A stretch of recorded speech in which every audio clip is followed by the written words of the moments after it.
आइए जानते हैं आज के कुछ प्रमुख अंतर्राष्ट्रीय खबरों को। उससे पहले एक नजर आज के हेडलाइंस पर। तमिलनाडु में बीजेपी को तगड़ा झटका, आईटी विंग के 13 पदाधिकारियों ने छोड़ी पार्टी। तेज रफ्तार थार ने कई लोगों को कुचला, 2 की मौत। सिसोदिया को खूंखार अपराधियों के बीच रखा, आपके आरोपों पर तिहाड़ प्रशासन का आया जवाब। मानिक साहा ने त्रिपुरा के मुख्यमंत्री पद की ली शपथ, समारोह में पीएम मोदी भी हुए शामिल। शरद पवार ने किया सीओ रियो को समर्थन देने का ऐलान, बीजेपी के मुद्दे पर साधी चुप्पी। बिहार के बेगूसराय में पूर्व सरपंच के बेटे ने किया मासूम के साथ रेप। यूपी, बिहार, उड़ीसा समेत इन राज्यों में आज होगी बारिश, आईएमडी ने बताया मौसम का हाल। होली के बाद सोने और चांदी खरीदने का सुनहरा मौका, जाने ताजा भाव। मशहूर अभिनेता और डायरेक्टर सतीश कौशल का निधन, 66 साल की उम्र में ली अंतिम सांस। और ऑस्ट्रेलियाई प्रधान के साथ इंडिया वर्सेस ऑस्ट्रेलिया के 20 टेस्ट मैच देखने पहुंचे पीएम मोदी, रथ से लिया स्टेडियम का जायजा। तमिलनाडु में बीजेपी को बड़ा झटका लगा है। चेन्नई पश्चिम के आईटी विंग के 13 पदाधिकारियों ने एक साथ पार्टी छोड़ दी है। मामले को लेकर एक बयान भी जारी किया गया है और उस पर आईटी विंग के 10 जिला सचिवों और 2 उप सचिवों के हस्ताक्षर है।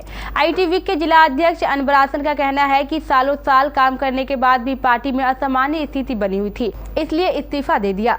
रिपोर्ट्स के मुताबिक एएनआई से बात करते हुए अनबरासन ने कहा है कि मैंने कई सालों तक बीजेपी के लिए काम किया। लोग जानते हैं कि मैंने कभी किसी पद उम्मीद नहीं की थी।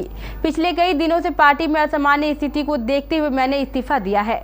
बयान पर पदाधिकारी के हस्ताक्षर भी हैं।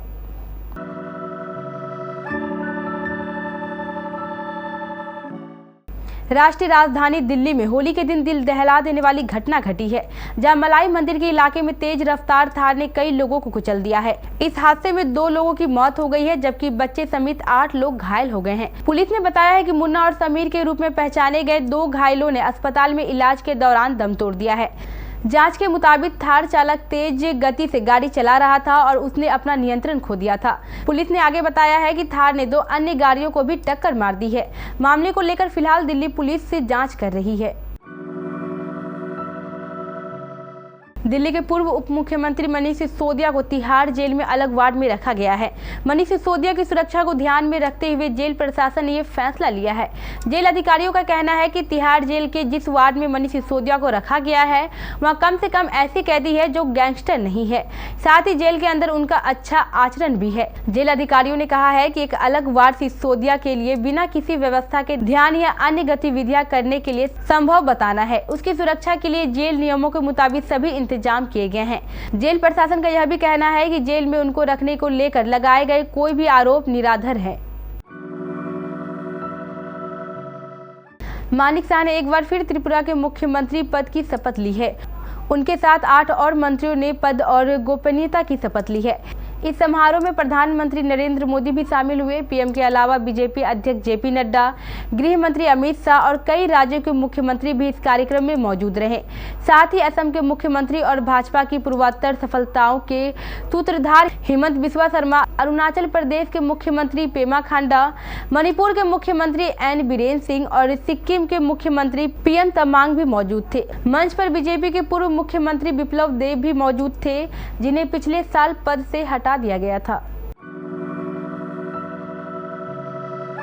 शरद पवार की राष्ट्रवादी कांग्रेस पार्टी एनसीपी ने नागालैंड के मुख्यमंत्री नेफ्यू रियो को समर्थन देने की घोषणा की है। 7 मार्च को शरद पवार और बारामती लोकसभा सांसद सुप्रिया सुले के साथ बैठक के बाद एनसीपी महासचिव नरेंद्र वर्मा ने कहा है कि एनसीपी मुख्य शरद पवार ने नागालैंड के व्यापक हित में मुख्यमंत्री रियो के नेतृत्व को स्वीकार करने का फैसला लिया है। एनसीपी के एक बयान में भाजपा का कोई जिक्र नहीं था, जो रियो को राष्ट्रव्यापी लोकतांत्रिक प्रगतिशील पार्टी एनडीपीपी की सहयोगी है।